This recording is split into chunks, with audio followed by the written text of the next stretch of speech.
Hey folks, OT here from www.deepfreedomnow.com, and I'm going to speak about freedom for versus freedom from. In my last post, I talked about the embodied premise, and what comes out of that is really a very different relationship towards freedom, and the freedom to be, the freedom to move, the freedom to feel, the freedom to simply be human.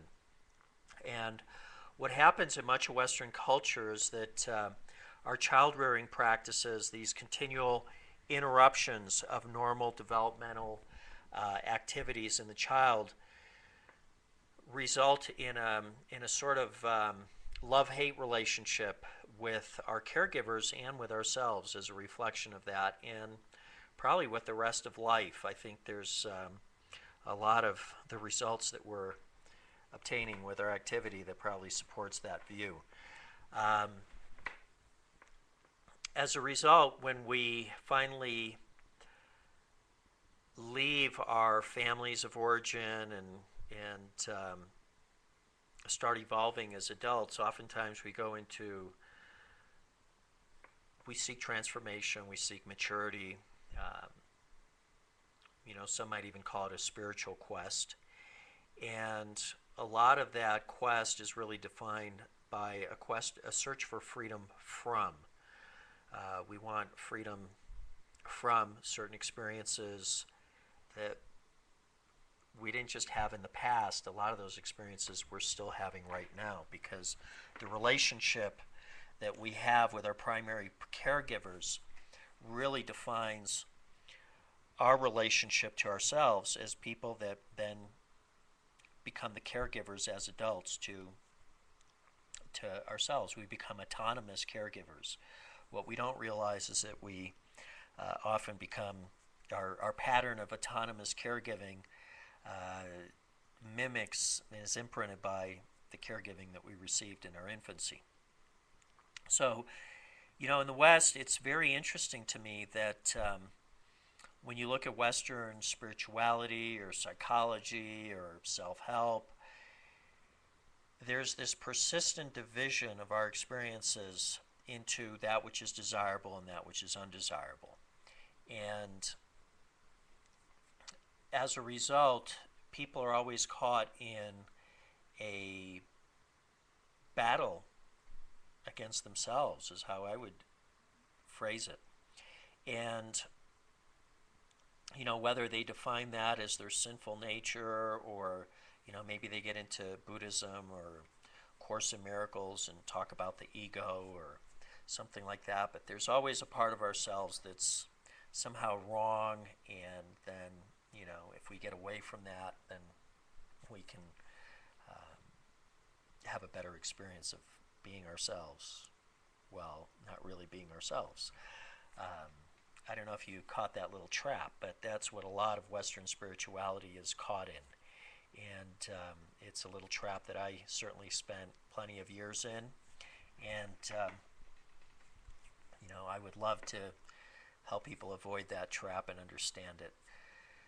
So there's a different quality of freedom, and that freedom, let's before I talk about the different quality, I'm going to elaborate a little bit about the Western paradigm of freedom. Um, Child rearing practices which imprint us profoundly. They establish our relationship to ourselves and the world before we think about it or develop ideas about it. It's what we embody, the relationship that we embody. In the West, freedom is always, generally, for the large part, defined as freedom from.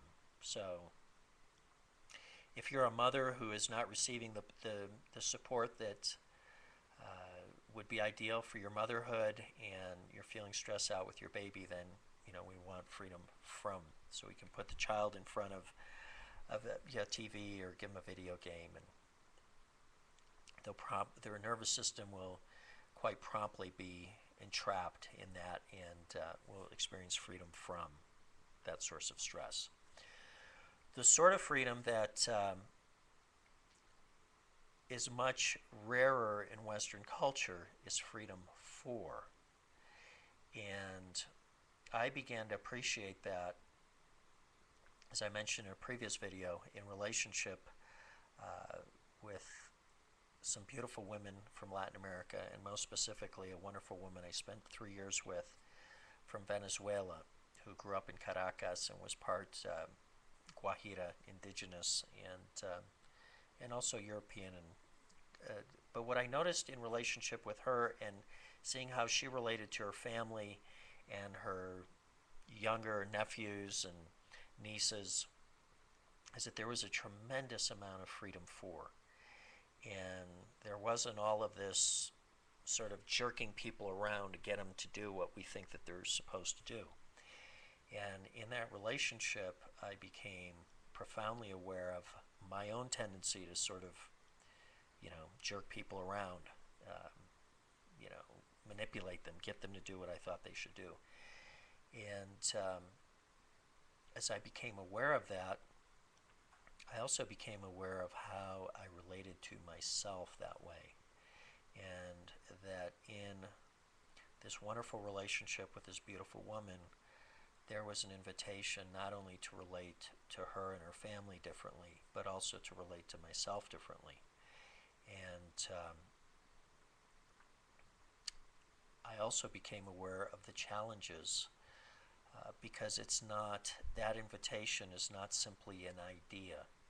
It's moving into a different relationship with our whole capacity to embody a different relationship to life. So I'm going to leave you with that. For more, visit me at www.deepfreedomnow.com, and I'm wishing you deep freedom now for the experience that you are having right now. Thank you.